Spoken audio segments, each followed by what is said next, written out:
सत्राजित नावाचा राजा होता. सत्राजित नावाचा राजा हा भगवान सूर्यदेवाचा परमभक्त होता. सूर्यदेवताचा उपासक होता. सूर्यदेवाची तपश्चर्या केली आणि तपश्चर्या केल्यानंतर भगवान सूर्यदेव प्रसन्न झाले सत्राजित राजाला. आणि सत्राजित राजाला या ठिकाणी प्रसन्न होऊन दर्शन दिलं. सत्राजित राजाला सूर्यदेव एक मणी देतात. त्या मण्याचं नाव काय असतं? काय असतं? सम्यंतक मणी असतो. तर कोणता राजा होता तो? हरी हरी.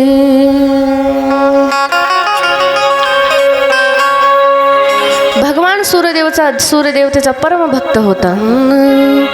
आसीद सत्राजित सूर्यो भक्तस्य परम सख प्रीतस्तस्मै मणिं प्रादात् सूर्य संतुष्ट सम्यंतकः. सूर्यदेव प्रसन्न होतात आणि सत्राजित राजाला एक मणी देतात. त्या मण्याचं नाव असतं सम्यंतक मणी. तो मणी एवढा दिसायला सुंदर असतो. मला सांगा, सूर्यदेवता ज्या वेळेस सूर्यदेवतेचं तेज एवढं असतं की सूर्यदेवाला आपण सकाळीच पाहू शकतो, नंतर पाहू शकतो का दिवसभर? नाही. मग त्या सूर्यदेवतेने दिलेला मणी किती तेजस्वीमान असेल. सत्राजित राजा तो मणी घेतो, पण त्या मण्याचं एक वैशिष्ट्य आहे. काय आहे हो? हरे. दिने दिने स्वर्ण भारा नष्टो सृजती प्रभो दुर्लक्ष मारिष्टानी सपधिन्य योह शुभा. त्या मण्याचं एक वैशिष्ट्य होतं. तो मणी असा होता, दिने दिने स्वर्ण भाराय. तो मणी दररोज सोनं द्यायचा, सुवर्ण द्यायचा. एका दिवसामध्ये तो मणी या ठिकाणी 8 भार सोनं द्यायचा. किती? दिवसातून 1 भार सोनं द्यायचा. असं 160 तोळे सोनं या ठिकाणी तो मणी द्यायचा. मणी एवढा दिव्य होता, एवढा चमकत होता. सत्राजित राजा तो मणी गळ्यात घालतो आणि सत्राजित राजा एका सभेमध्ये जातो. सभेमध्ये गेल्यावर देवी देवता यक्ष गंधर्व सगळेजण असतात आणि त्या ठिकाणी राजे महाराज लोक पण असतात आणि त्या ठिकाणी भगवान श्रीकृष्ण परमात्मा सुद्धा असतात. आता कोणाकोणाला दिखावा करायची सवय असते. राजाने तो मणी घातला आणि तो मणी वरच टाकला. मणी एवढा चमकायचा, सगळेजण विचारायचे, थोडा आवाज द्या ना.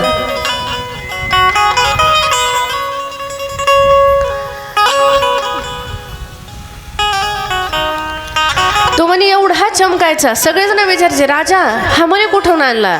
एवढा हा मणी चमकतोय, हा मणी कुठून आणला? त्यावेळेस सत्राजित राजा सांगायचा, हा मणी मला सूर्यदेवाने दिलेला आहे, दररोज हा मणी सोनं देतो. हे ऐकल्यानंतर लोक विचारायचे नाही, राजा आनंदित होऊन सांगायचा, सूर्यदेवाने दिलेला हा सम्यंतक नावाचा मणी आहे. आणि या ठिकाणी सगळेजण प्रशंसा करत होते. लक्ष देऊ नये का? सगळे लोक प्रशंसा करत होते, पण त्यामध्ये भगवान श्रीकृष्ण परमात्मा सुद्धा होते. आता सगळी मनुष्य होती ती या ठिकाणी सत्राजित राजाची प्रशंसा करत होते, पण भगवंत होते. भगवंताला या गोष्टीचं काहीच वाटत नव्हतं. भगवंत पाहतात आणि फक्त थोडंसं स्मित हास्य करतात आणि भगवंत काहीच म्हणत नाहीत. आता सत्राजित राजा या ठिकाणी घरी जातो. घरी गेल्यानंतर काय होतं, सत्राजित राजा तो मणी काढून ठेवतो. मणी काढून ठेवल्यावर सत्राजित राजाचा जो भाऊ असतो प्रसन्नजित, तो मणी घालून कुठे जातो? हरे. तमेकदा मणिकंठ्यं प्रतिमुच्य महात्प्रभुं प्रसन्नो ह्युमारध्य मृगया व्यचरं गतेह. प्रसन्नजित तो मणी घालतो, मृगया वनचरम गतेह, वनामध्ये तो जातो शिकार करायला. तिथं गेल्यावर काय होतं, शिकार करत असताना त्या ठिकाणी एक सिंह येतो. सिंह त्या प्रसन्नजितला मारतो आणि तो मणी घेऊन पुढे निघून जातो.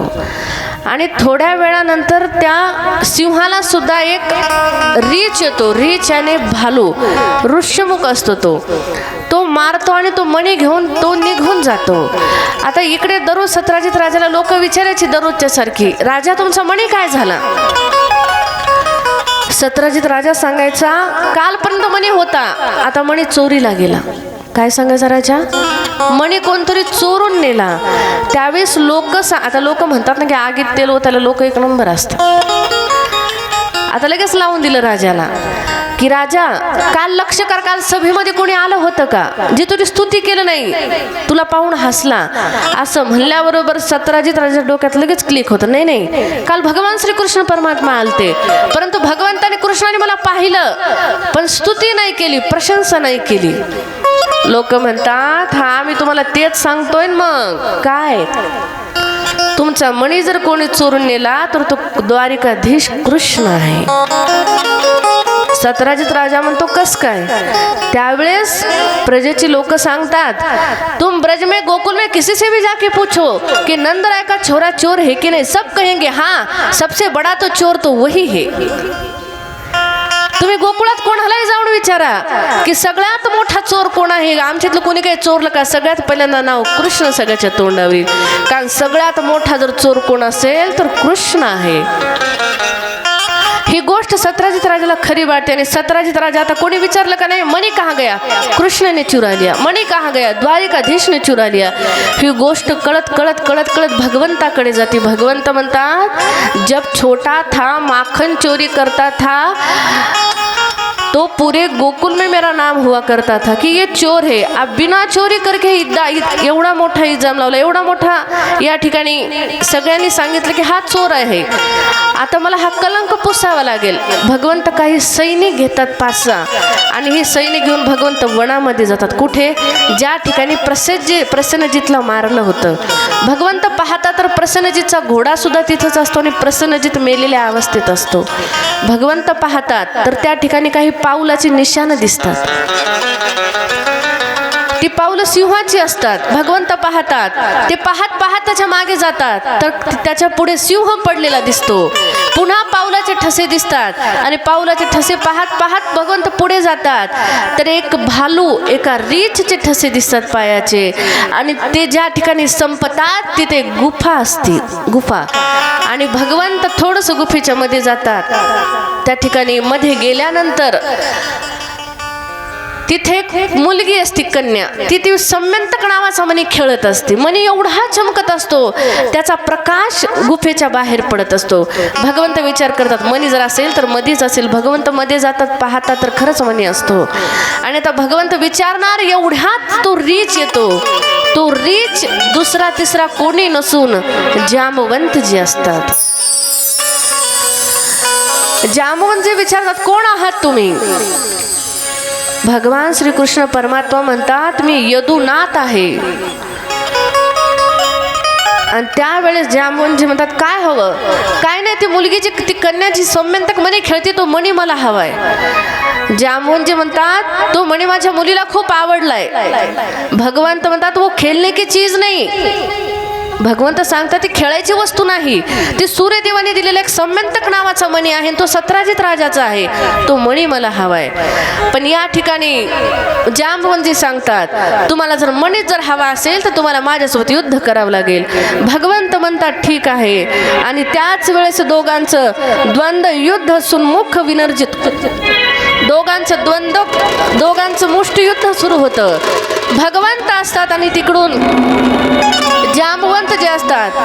28 दिवस युद्ध चालतं आणि 29व्या दिवशी या ठिकाणी जांबवंतजीला कळतं की मला मारणार आहेत, पण मारता मारता थांबवतायत. हे दुसरे तिसरे कोणी नसून कोण असणार आहेत? माझे भगवंत आहेत. आणि त्यावेळेस जांबवंतजी काय म्हणतात? 29व्या दिवशी, जाने त्वाम सर्वभूतानां प्राणोजर्हो बलम, विष्णु पुराण पुरुष प्रभ विष्णु मधेश्वरम. मी पाहतोय तुम्ही मला 28 दिवसापासून मारायचा प्रयत्न करताय, पण मारता मारता तुम्ही डाव पलटत आहे आणि मला मारणारे जर कोण असतील तर माझे प्रभू रामचंद्र आहेत. मी ओळखलो तुम्ही भगवंत आहात, खरं सांगा तुम्ही कोण आहात. असं म्हणल्यावर भगवंत सांगतात, मी सांगितलो ना की मी द्वापार युगातल्या द्वारिकेचा यदुनाथ आहे. आणि त्यावेळेस जांबवंती म्हणतात, प्रभू खरं सांगा तुम्ही कोण आहात. आणि मला तुमच्या त्या रूपाचं दर्शन करायचं म्हणल्यानंतर साक्षात भगवान श्रीकृष्ण परमात्मा त्रेतायुगातल्या प्रभू रामचंद्राचं स्वरूप त्या ठिकाणी कोणाला दाखवतात, जांबवंतजीला दाखवतात. जांबवंतजी भगवंताचं स्वरूप पाहतात, आनंदित होतात, दोन्ही डोळ्यातून अश्रू येतात. देवा मी तुमच्यावर हात उगारला, देवा मी त्रेतायुगापासून वाट पाहतोय आणि आता द्वापार युग संपत चाललंय आणि तुम्ही मला एवढी वाट पाहायला लावली देवा, आणि तुम्ही मला आत्ता दर्शन दिलं.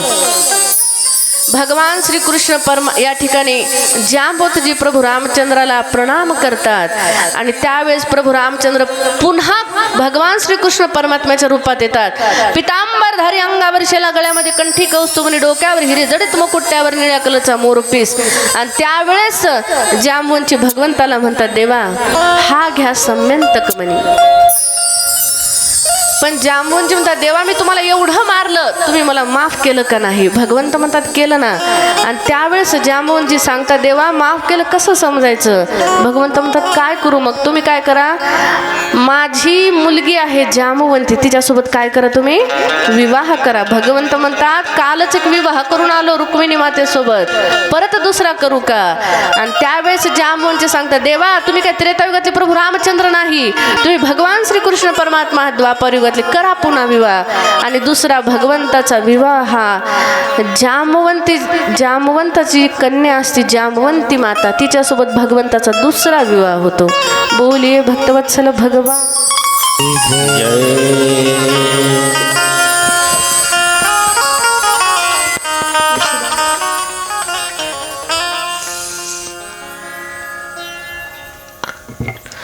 भगवंताचा दुसरा विवाह जांबवंती मातेसोबत होतो. आणि भगवंत तो मणी घेतात आणि तो मणी घेऊन भगवंत सत्राजित राजाकडे जातात. तिथे गेल्यावर सत्राजित राजाजवळ गेल्यावर भगवंत मणी देतात, हे घ्या राजन. सत्राजित राजा म्हणतो, देवा माफ करा, मला वाटलं नव्हतं, पण मला लोक सांगायचे की चोर तुम्ही आहात, म्हणून मी तुमच्यावर नाव घातलं. भगवंत म्हणतात, काही हरकत नाही, हा मणी घ्या. आणि त्यावेळेस सत्राजित राजा म्हणतात, देवा माफ केलं का. भगवंत म्हणतात, हो माफ केलं. पण त्यावेळेस सत्राजित राजा म्हणतो की देवा तुम्ही माफ केलं कसं समजायचं. भगवंत म्हणतात, काय करायला हवं. काय नाही देवा, तुम्ही माझ्या मुलीसोबत विवाह करा. भगवंत म्हणतात, काल रुक्मिणी मातेसोबत विवाह झाला, आता काही वेळापूर्वी जांबवंती सोबत विवाह झाला, आता तिसरा विवाह होईल. सत्राजित राजा म्हणतात, देवा जर तुम्ही नाहीच केला विवाह तर मी समजून घेईल की तुम्ही मला माफ केलं नाही. भगवंत म्हणतात, ठीक आहे. आणि भगवंताचा पहिला विवाह रुक्मिणी मातेसोबत, दुसरा जांबवंती मातेसोबत आणि तिसरा हा सत्यभामा मातेसोबत होतो. बोलिये भक्तवत्सल भगवान की जय.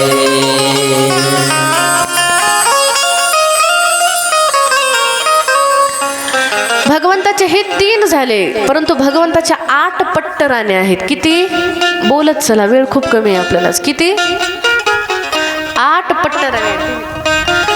किती आहेत 8 पट्ट राण्या आहेत. तर 3 विवाह भगवंताचे झाले. पहिले रुक्मिणी माता, दुसरी जांबवंती माता, तिसरी सत्यभामा माता. भगवंताचा 4था विवाह काली, 5वा वृंदा, 6वा सत्या, 7वा भद्रा आणि 8वा लक्ष्मणा. ह्या भगवंताच्या 8 पट्ट राण्या आहेत. किती बोलिये भक्तवत्सल भगवान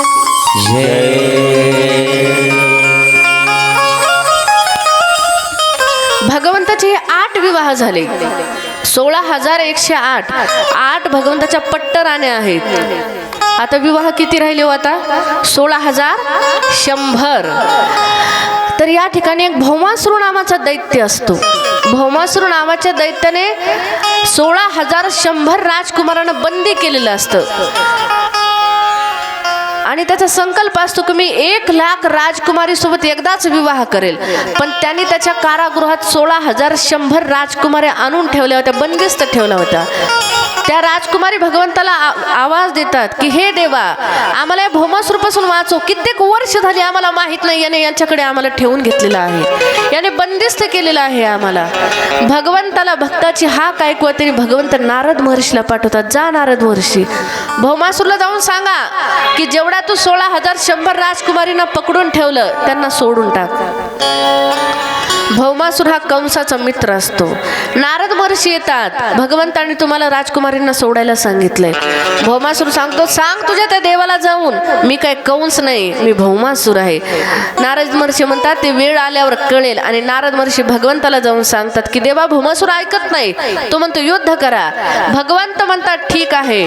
भौमासुरकडे मूर नावाचा दैत्य असतो आणि आणि त्या ठिकाणी तो भौमासुर मूर नावाच्या दैत्याला भगवंताकडे पाठवतो युद्धासाठी.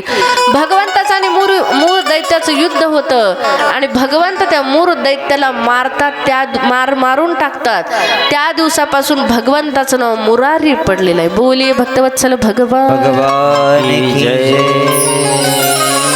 कृष्ण कन्हैया लाल की जय. मूर नावाच्या दैत्याला मारलं म्हणून मुरारी नाव पडलेलं आहे. आता भगवंत सांगतात युद्धाला तयार हो. तिकडून भगवान श्रीकृष्ण परमात्मा येतात आणि इकडून भौमासुर असतो. दोघांचं युद्ध चालतं आणि युद्ध चालल्यानंतर भगवंत भौमासुरला मारतात आणि भगवंत भौमासुरच्या तावडीत जेवढ्या 16,100 राजकुमारी असतात भगवंत त्यांना सोडवतात.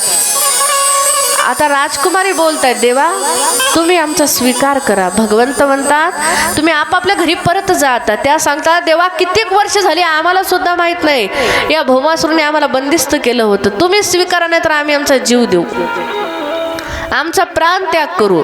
भगवंत म्हणतात ठीक आहे. आणि त्यावेळेस भगवंत एक साथ 16,100 कन्येसोबत काय करतात, विवाह करतात. हे झाले भगवंताचे 16,100 विवाह.